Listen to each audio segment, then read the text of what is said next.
This is Tekken Master here, and I'm going to give my pick for my game of the year for 2012. My game of the year for 2012 is The Walking Dead by Telltale Games. This game, I gotta say, I was very fatigued and tired by anything to do with zombies. It just felt like it was all over the place, what have you, just you could not escape the noise filter ratio of zombies everywhere and everything. So, going in this game, it had a lot of buzz from a lot of people that I respected its opinions, so I was like, okay, I guess I'll play it, check it out, see what's up. So, the first thing that struck me with this game is that it is very much a red herring, and it's not about zombies, it's about the characters in this setting and what they go through and their story. So before I'd played this, I'd only seen 2 or 3 episodes of the TV show. I think it was the first two. The last episode I saw was basically the one where like Glenn and the dude, that's the main character, like put guts and stuff all over them to like get through the zombie horde or the crowd or whatever. That's the last episode I saw, and like Glenn drives away in the car. So that's the last episode I saw, so I didn't really know too much about the universe, like, outside of the sound that attracts the walkers.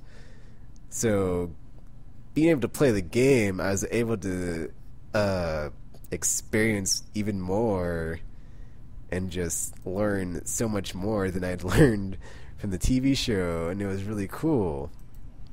But, back to why it's the game of the year. So basically, this game does an amazing job of character development and narrative and making you choose tough decisions and actually like have you under the gun in those moments, because I've played a ton of Mass Effect, so that's basically where I'm framing this from. But like in your discussions in this game, you have a timer where it's like time is running out, you need to pick something and say something. But then it's also cool what they did is that silence is a valid option if you can't think of what to say or you don't know what to say. And I actually used that one time in the whole game, so I was like, man, I don't even know what to say here because stuff's gone down and it's going crazy. So there's also like three like high marks this game makes for me that no other game did this year. So basically, it brings back the point and click adventure in my mind and like delivers it a fresh take on that experience to a whole like generation of people that probably haven't even played those types of games before. And then like the second thing it does is that it shows that the episodic model can work and does work when you know what you're doing, and just when you have a good team of people doing it. And it's like, what surprised me the most, though, is like it's like a license, so you'd expect, oh, if they get the license, they're totally gonna like F it up and like ruin it. But I guess Telltale can do no wrong, because they had Sam and Max, Back to the Future, Jurassic Park. People say it's kind of I haven't played it, so it's nice to see a developer not striking out with like getting these amazing licenses and not just butchering them with terrible games. And the third thing, there's 2 parts. There might be more, but 2 parts off the top of my head that actual games did when I played them that did not succeed on an emotional level at all, because they were just so bad that Walking Dead just hit it out of the park. The first being Gears of War 2. There's a scene with Dom, something goes down, I'm not going to say what happens, and there's a scene very similar to that in The Walking Dead, where you have the choice to do something or you can leave it up to the NPCs. And I was like, I'm not doing that, so I let the NPCs do it. And like, the scene was just so much better in The Walking Dead than it was in the Gears of War. Like, Gears of War 2, that scene is so laughable. Like, it's just so bad.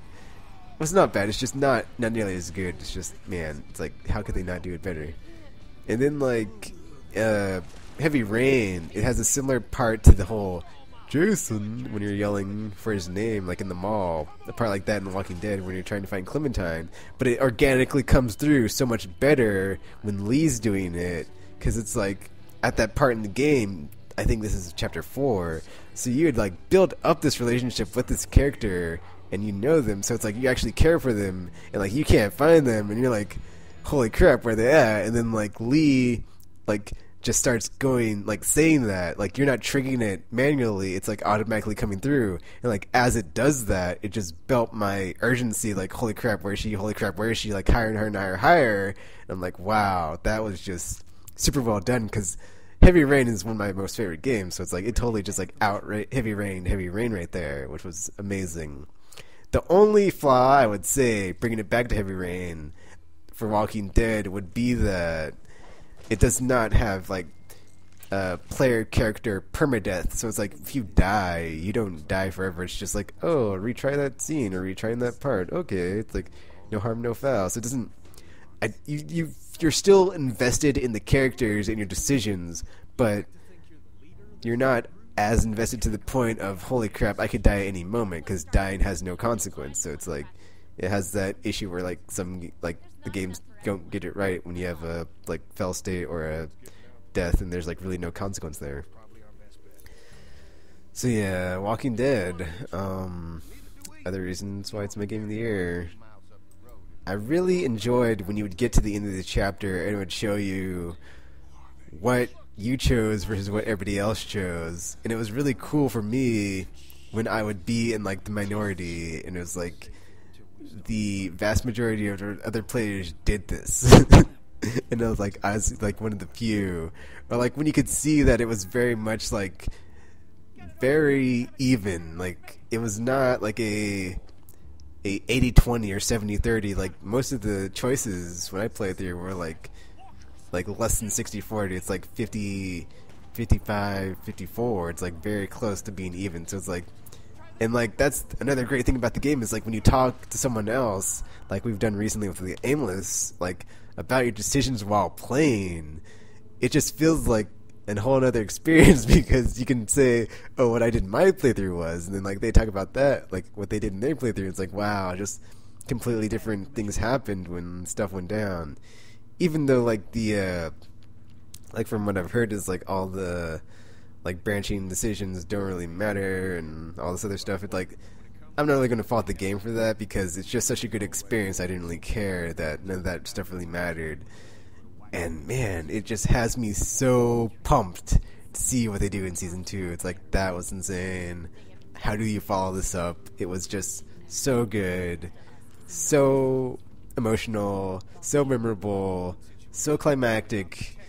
And just, man, it started and like it uses, it's such a good game because like it uses the like adventure style like puzzle solving mechanics, and you have this ebb and flow of like story gameplay, some action sequences, some crazy stuff thrown in there. So it's like you can go along, talk to NPCs, and then you'll like also be at the same time be like solving puzzles in an area that you need to progress to, and then you'll do that, and then it might trigger an action sequence or just the next part of the game you get to. And just like the peaks and valleys are just so well done that, you know, you have certain episodes that seem like, man, that was crazy, but like it's not crazy the whole time. It's just like it goes along, peaks, it's like, wow, that was crazy, and just like ends like episode 1 where it's like not much is going down. You get to the drugstore, all this stuff happens, and then it's like you end back at the parking lot and it's like to be continued. It's like, oh man. And then, like, I'd say episode 4 is also very much like that, because you have so much going on, and just, there's so much on the line. It's like, towards the end, too, because the next episode, the last episode, you're like, man, how's this going to end? And just, it has an insane, like, or climax sequence at the end. It's like, wow, that was insane. How's this going to end? Oh my gosh. And then, yeah, just so good. It's so good. Like, I say everybody should play this game just because you'll have a reaction, positive or negative, and you can see like oh, also, well actually back to why I should play, but like the character development, like within the game, all the NPCs, like you will get to like know them and like feel for them unless you're just a jerk. And then like very few games do that. So it's like if you're playing games that like don't usually do that, you can be like, wow, I never really got that sense of like camaraderie or friendship or family when I'm playing a game. Whereas to me, like the other one killer thing this does is like that bond between Lee and Clementine. Very few games pull that off to that caliber to where it is that good. Like to me, I always think of Eco, where it's like Yorda and the boy with the horns, and you're leading her through the game, trying to escape the shadow monsters. Like to me, this felt very reminiscent of that, but even better. It just like blew it away because it's like you get like with the mechanic that they had of the whole dialogue and then the NPCs remembering what you said and reacting to that.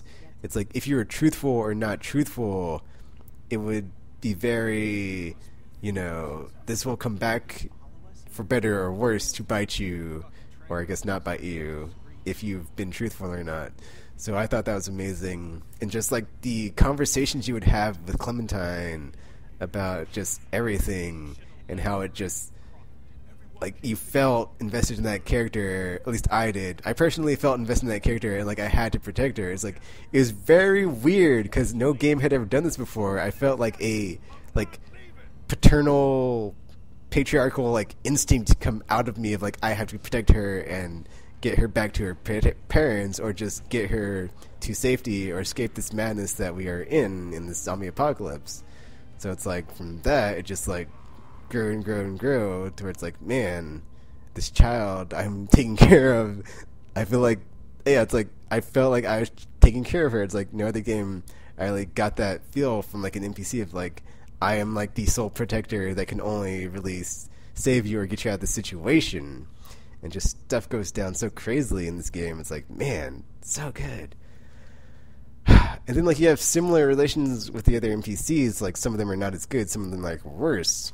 Like I believe Larry, who is the guy with the heart issues, like he basically changed like the whole dynamic of how I played the game, like close to halfway through, because he had like he knew stuff about my character's past that nobody else did, or I guess one other person did, but he's like threatening to like use it in a negative way. So I was like, wow, I basically have to like kiss up to this dude and like try to play that on the low and then not, you know, upset the balance there to where he would like ruin my cover. So that was really cool. Just that, like, me interacting with him turned into this could go very like bad if I ruin this, so I gotta play this really cool, and that was just really good. And man, it just, yeah, there's so many more examples like that in the game where it's like I'm interacting with this character, or I've had this character with me from the beginning, and I don't know what to do, and like there's a rough spot we hit, and it's like I don't really think I agree with you on this. It's like, should I keep our past friendship to go ahead and like keep us be cool, or just disagree with you even though I know there's going to be a consequence from the action? But yeah, that's basically, you know, Walking Dead, my 2012 Game of the Year. Amazing experience, like bar none compared to everything else I played last year. Just so good, and I cannot wait to see how they follow it up with season 2. And expectations are, like, actually I have expectations now because I did not know what to expect. Now that I know what to expect, it's like I have high expectations. So if they can deliver or like even exceed those, I will be amazed at Telltale Games and their awesomeness. Because, you know, I'd been so tired of zombie games. Like, I hadn't played anything that was not Left 4 Dead, because I was like, that was only like the air quotes only zombie game I'd played. I stayed away from Dead Island, everything else that had anything to do with zombies. I'm like, whatever, I don't care about zombies. But then playing this, I'm like, oh, it's not about the zombies, it's about the survivors and how they interact and how they survive, and like how this just like hardens them in a post-zombie apocalypse world, interacting with people, and how to survive in that environment, like what it does to people, and like different like social groups like interacting within that space, and just so good. I totally like have an appreciation and respect for The Walking Dead I had not had before watching the show or reading the comics, because I hadn't read the show and I don't read comics. So yeah, I'm totally like into the game now. So I can't wait for the next one. And this is why Walking Dead from Telltale Games, for me, is the game of the year 2012.